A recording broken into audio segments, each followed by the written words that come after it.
कहानियाँ कहानियाँ सिर्फ सुनने के लिए नहीं होती। कुछ कहानियाँ होती हैं महसूस करने के लिए। मैं हूँ आप सबकी narrator Kaushiki Bhatt and welcome to the channel the horror by Kaushiki. ये इंसिडेंट मेरे साथ पिछले साल हुआ था। काम से मैं एक बारटेंडर हुआ करता था, लेकिन इस एक हादसे ने मेरी जिंदगी को बदल कर रख दिया। मैंने अब ये काम छोड़ दिया है, इवन दो ये प्रोफेशन मुझे बहुत ज़्यादा पसंद था एंड इवन मैंने इसमें अपने 10 साल इन्वेस्ट करे थे। लेकिन मैं समझ नहीं पा रहा हूँ कि मैं अब इसको कंटिन्यू कैसे करूँ। मैं जिस जगह पर काम करता था वहाँ कई सारे इवेंट्स होते रहते थे और मुझे अलग अलग जगहों पर बुलाया जाता था। उस वक्त मैं एक बहुत बड़े इवेंट के लिए गोवा गया था। मैं काफ़ी ज़्यादा एक्साइटेड था। उस जगह पर बहुत सारे बड़े बड़े लोगों से मुलाकात होनी थी, जान पहचान बननी थी, तो बस इसीलिए मैं काफ़ी ज़्यादा खुश था। और हाँ, ऐसे जब कुछ इवेंट्स होते हैं तो इनको कुछ कैटेगरीज में डिवाइड किया जाता है। तो बस मैं भी एक प्लैटिनम कैटेगरी को संभाल रहा था। वहाँ की सारी जिम्मेदारी मुझे दी गई थी। वहाँ पर बहुत ज़्यादा भीड़ थी। सारे लोग वहाँ पर उस इवेंट को एंजॉय कर रहे थे एंड ऑनेस्टली मैंने भी उस दिन पी रखी थी, लेकिन इतनी नहीं क्योंकि मेरा वहाँ पर काम था। मैं वहाँ पर बहुत से अलग अलग लोगों के लिए ड्रिंक्स बना रहा था और फिर मेरे काउंटर पर आती है एक लड़की। वो मुझे एक ड्रिंक बनाने को कहती है। मैं उसके लिए ड्रिंक बनाने लगता हूँ, लेकिन ड्रिंक बनाते वक्त मैंने एक चीज़ उसमें नोटिस करी।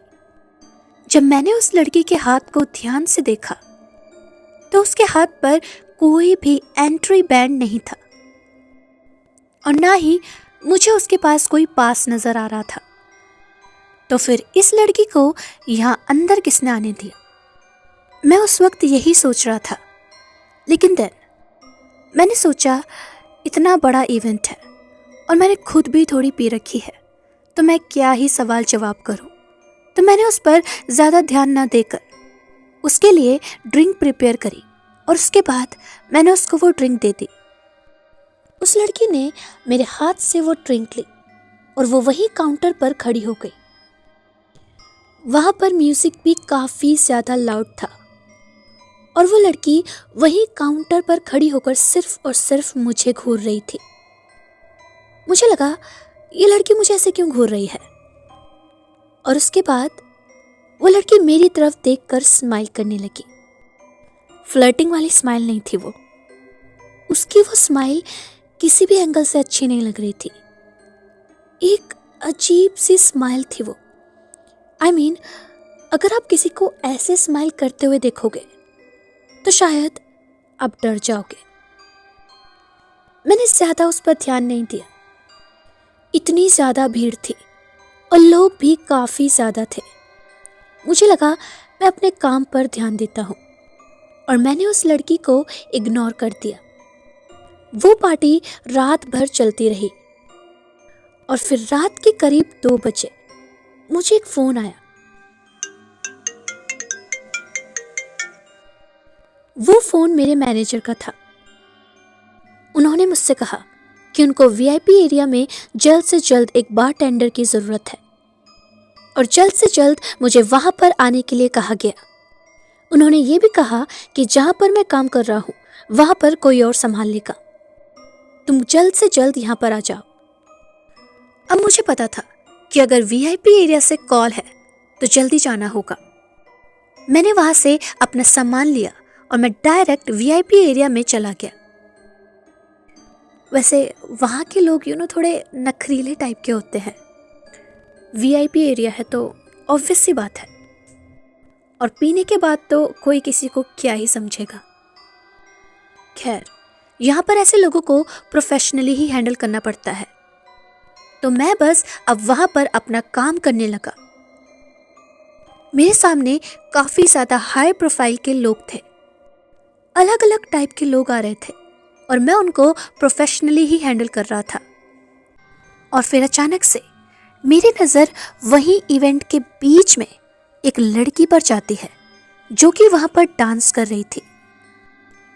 उस लड़की की बैक मेरी तरफ थी और वो लड़की एक अजीब मूवमेंट के साथ डांस कर रही थी। उसके बाद वो लड़की मुड़ती है और उसने मेरी तरफ देखा और उसके बाद वो मेरी तरफ आने लगी।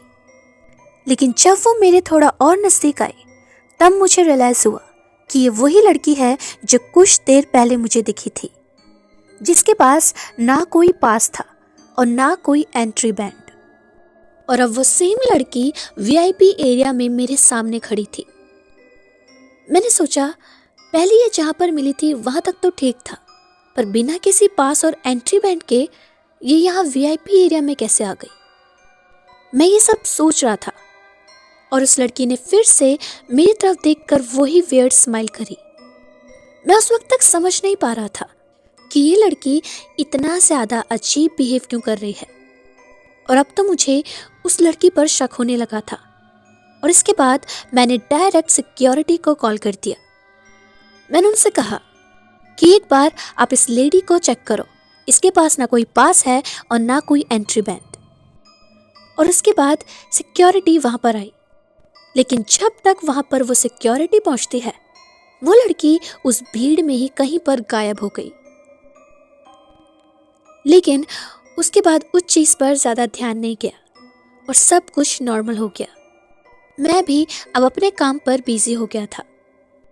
अब वो पार्टी कंटिन्यू चली और अब कुछ सुबह के 4 बज गए थे और 4 बजे के आसपास ही वो पार्टी ख़त्म होती है। वो इवेंट सच में काफ़ी ज़्यादा बड़ा था। कुछ 15-16 बार टेंडर और 5-6 क्लीनर वहाँ पर थे।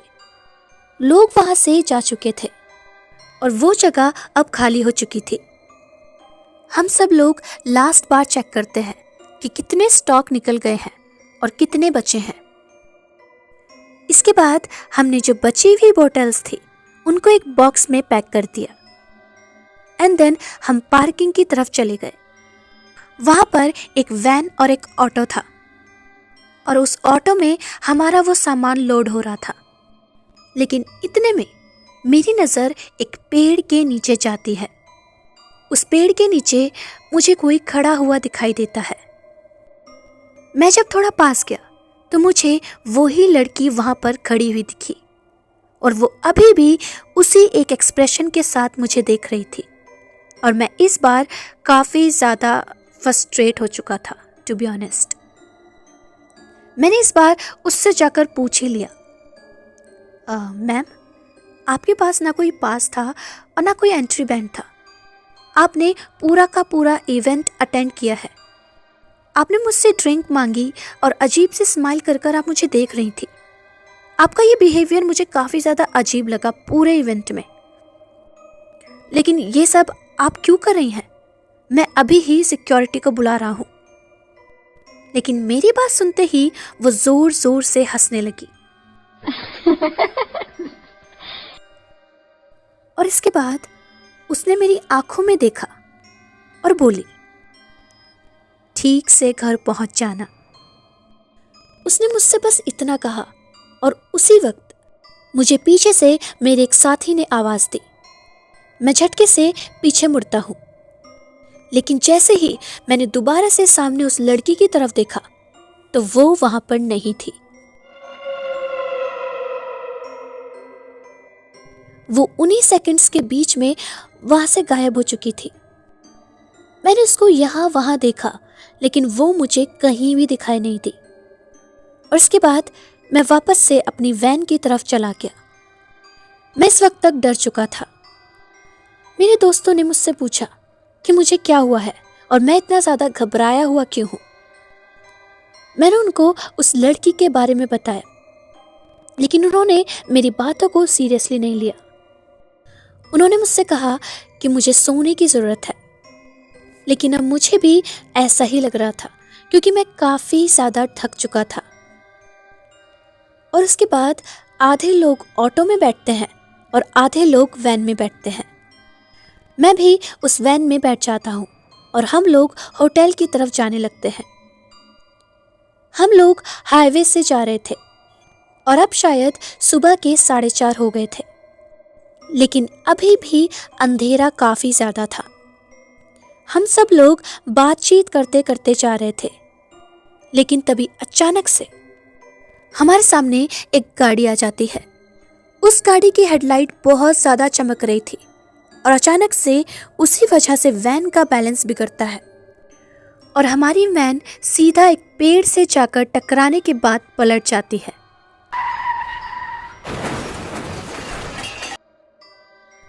और हमारा बहुत भयानक एक्सीडेंट हो चुका था। मैं उस वक्त तक एकदम से बहुत ज़्यादा घबरा गया। सारे लोगों को चोट आई थी। मैं जैसे तैसे उस वैन से बाहर आया। हम सब उस वक्त तक घायल हो चुके थे और हेल्प के लिए चिल्ला रहे थे, लेकिन मेरे एक साथी की और ड्राइवर की तो ऑन द स्पॉट डेथ हो गई थी। मेरी आंखों के सामने सब कुछ धुंधला सा हो गया था, लेकिन मुझे याद है बेहोश होने से पहले मैंने फिर से उसी लड़की को वहीं पर खड़े हुए देखा था और इस बार उसके चेहरे पर स्माइल नहीं थी। उसके चेहरे पर एक अजीब सा खालीपन था। इस इंसिडेंट के बाद मैंने वो जॉब छोड़ दी। मैं आज भी डरता हूँ और कभी कभी लगता है कि वो लड़की मुझे क्यों दिखाई दी थी और वो लड़की मुझसे क्या चाहती थी। आज भी जब भी मुझे वो उसका चेहरा याद आता है तो मेरी पूरी बॉडी कांप उठती है।